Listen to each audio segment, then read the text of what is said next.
Selamat menempuh ujian akhir semester genap. Assalamualaikum warahmatullahi wabarakatuh.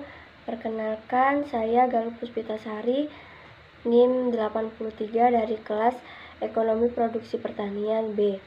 Di sini saya akan memaparkan tentang hasil review jurnal yang berjudul Analisis Efisiensi Komoditas Tanaman Pangan.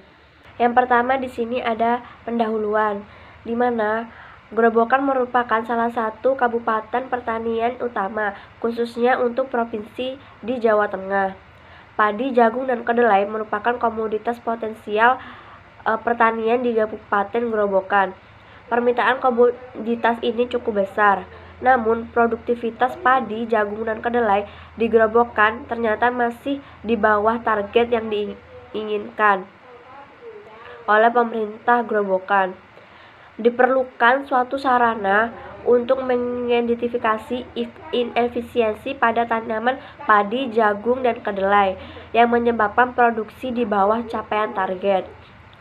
Penelitian ini yang bertujuan untuk melihat bagaimana tingkat efisiensi penggunaan faktor produksi pada usaha tani padi, jagung, dan kedelai di Grobogan.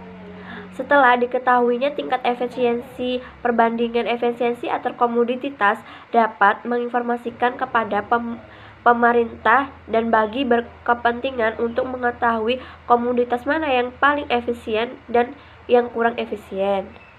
Yang kedua di sini terdapat metodologi penelitian. Yang pertama ada metode pengambilan sampel. Pengambilan sampel pada penelitian ini menggunakan pervasive area random sampling yang menggunakan 90 sampel dengan menggunakan data cross-section. Yang kedua ada model fungsi produksi komoditas padi, jagung, dan kedelai dengan menggunakan fungsi produksi stochastic frontier. Terdapat komoditas padi yang dimana terdapat di tabel seperti itu, ada beta 0 plus beta 1 ditambah lnx 1 dan seterusnya. Dan yang kedua ada komoditas jagung yang mana lny beta 0 plus beta 1 lnx 1 dan seterusnya.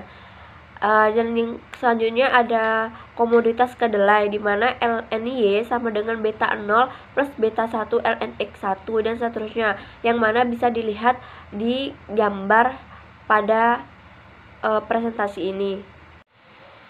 Yang selanjutnya ada hasil penelitian.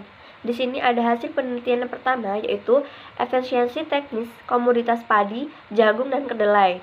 Di mana efisiensi teknis ini adalah suatu hubungan antara penggunaan faktor produksi dengan output yang dihasilkan. Menurut analisis kuantitatif dengan frontier 4.1, maka dihasilkan tabel seperti berikut.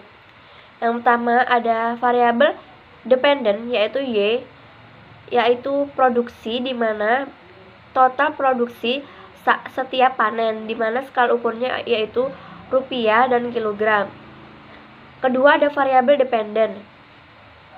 Variabel dependent di sini terdapat ada 6 variabel independen. Yang pertama yaitu X1, luas area, yaitu banyaknya area usaha tani yang digunakan oleh petani dengan skala ukur rupiah dan kilogram. Yang kedua ada variabel independen benih atau X2, yaitu jumlah benih yang digunakan saat bertanam dengan skala ukur rupiah dan kilogram. Yang ketiga ada variabel independen pupuk urea atau X3, yaitu jumlah pupuk urea yang digunakan selama budidaya dengan skala ukur rupiah dan kilogram. Selanjutnya ada independen X4, yaitu pupuk TSP, jumlah pupuk TSP yang digunakan selama budidaya. X5 yaitu pupuk Ponska, di mana jumlah pupuk Ponska yang digunakan selama waktu masa berbudidaya. Ada X5 yaitu tenaga kerja, sejumlah jam kerja selama berbudidaya dengan skala ukur rupiah dan kilogram. Yang selanjutnya ada X7 yaitu insektisida tipe 1, yaitu sejumlah insektisida tipe 1 yang digunakan selama masa berbudidaya dengan liter selama waktu kualifikasi dengan skala ukur rupiah. dan liters. Yang terakhir ada X8 yaitu insektida tipe 2 dengan sejumlah insektida tipe 2 yang digunakan selama waktu berbudidaya dengan skala ukur rupiah dan liters. Ada beta 0 yaitu intercept dan beta 1 min beta 0 regresi koefisien. Selanjutnya hasil penelitian yang kedua yaitu efisiensi alokatif komoditas padi, jagung, dan kedelai. Di mana efisiensi alokatif merupakan nilai produktivitas marginal atau net profit margin atau NPM dari masing-masing input sebagai variabel yang dibandingkan dengan harga input sama dengan 1.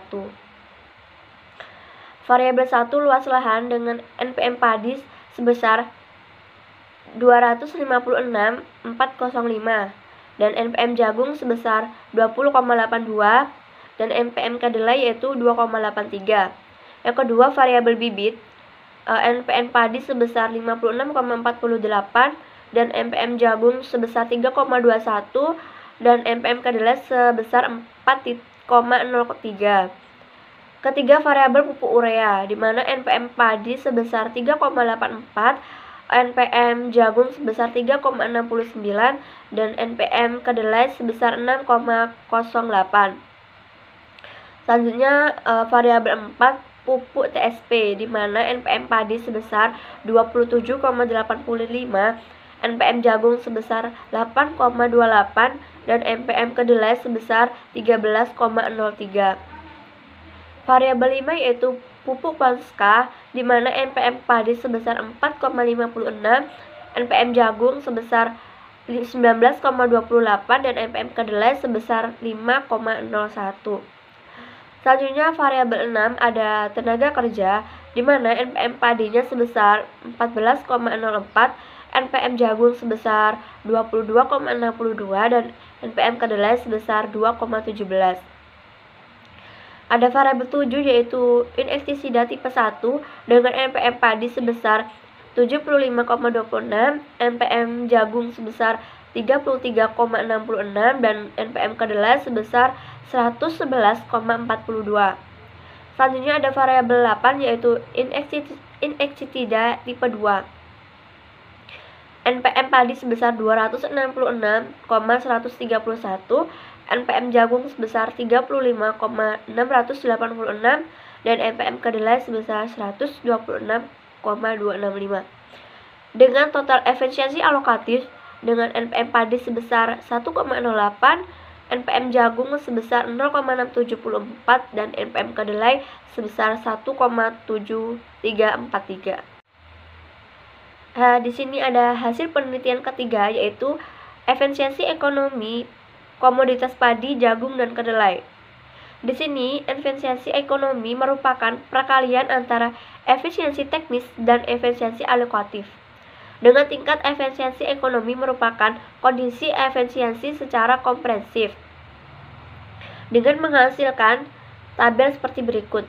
Yang pertama ada variabel komoditas padi dengan tingkat efisiensi sebesar 0,94 dan variabel komoditas jagung sebesar 0,513 dan yang terakhir variabel komoditas kedelai tingkat efisiensinya sebesar 1,66. Selanjutnya terdapat pembahasan. Pembahasan pertama yaitu komoditas tanaman pangan yang terdiri dari padi, jagung, dan kedelai dikatakan tidak efisien karena dalam perhitungan efisiensi teknis, efisiensi alokasi, dan efisiensi ekonomi, semua komoditas tersebut belum efisien. Yang artinya dengan tingkat efisiensi teknis padi sebesar 0,8789, efisiensi teknis pada jagung sebesar 0,7634 dan pada kedelai sebesar 0,9619. Sedangkan untuk efisiensi alokatif pada padi dengan angka sebesar 1,08 yaitu lebih besar dari angka 1. Dan pada jagung sebesar 0,674 dikatakan lebih kecil dari 1 dan pada kedelai sebesar 1,743 di mana lebih besar dari 1. Efisiensi ekonomi padi sendiri adalah sebesar 0,94 dan pada jagung sebesar 0,513 dan pada kedelai sebesar 1,66.